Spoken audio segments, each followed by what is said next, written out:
Reporters TV ન્યૂઝમાં આપનું સ્વાગત છે। દાહોદ જનતા ટાઈગર સેના દ્વારા સ્થાનિક રોજગારને લઈ મુખ્ય કારખાના પ્રબંધકને સંબોધીને આવેદનપત્ર આપવામાં આવ્યું। ભારત દેશ હમારા હૈ, એ જોર કા નારા હૈ, ભારત દેશ હમારા હૈ। शिक्षित बेरोजगार ने रोजगारी आपो, का नारा है भारत देश हमारा है, जय जोहर का नारा है भारत देश हमारा है। દાહોદ જિલ્લામાં આવેલ રેલવે કારખાનામાં 9000 HP લોકોમોટિવ નિર્માણ પ્રોજેક્ટમાં સ્થાનીય શિક્ષિત બેરોજગાર નવયુવાનોને નોકરીમાં પ્રાથમિકતા મળે તે હેતુથી જનતા ટાઈગર સેના દ્વારા આવેદનપત્ર આપવામાં આવ્યું હતું।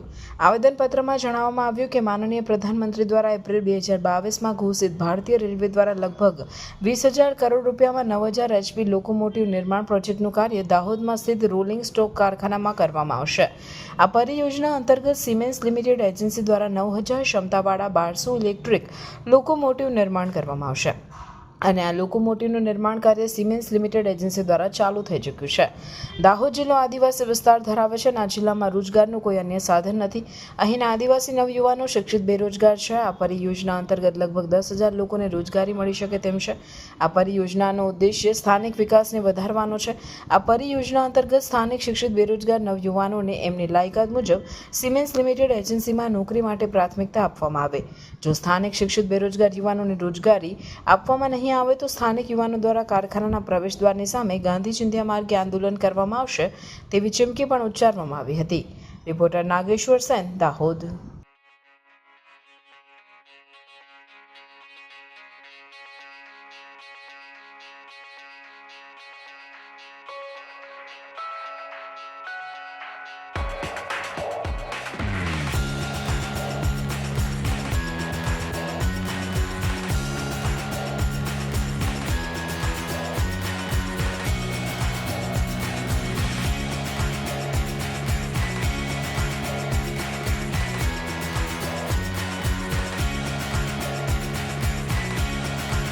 જોહાર, જય આદિવાસી। દાહોદના અંદર હાલમાં અમે દાહોદના તમામ આદિવાસી સમાજના લોકો તેમજ દાહોદની જનતા અહીંયા રેલવે કારખાને મુકામે પહોંચ્યા છે।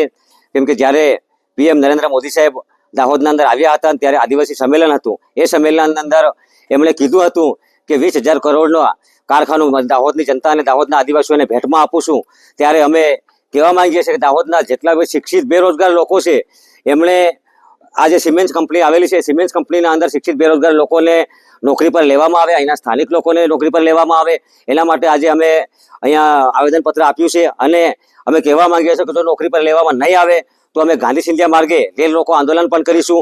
આજે અમે 400-500 જણ આવ્યા છે। અમે કાલે ઉઠી જો લેવામાં નહીં આવશે તો 5,000 લોકો પણ અહીંયા આવીશું અને રેલ રોકો આંદોલન પણ કરીશું। જોહાર, જય આદિવાસી, ધન્યવાદ। દાહોદ કારખાનાની અંદર દાહોદની અંદર કારખાનું છે, રેલવે કારખાનાની અંદર સિમેન્સ કંપની છે। ત્યાં જે ભણેલા લોકો છોકરા છોકરીઓ છે ભણેલા છતાંય બહાર ગામ જઈને કામ કરવું પડે છે તો આપણા દાહોદની અંદર કેમ કામ નથી મળતું? બસ બેરોજગારી, જે લોકો બેરોજગાર બેઠા છે એ લોકો રોજગારી મળે એવી મારી ઈચ્છા છે બસ।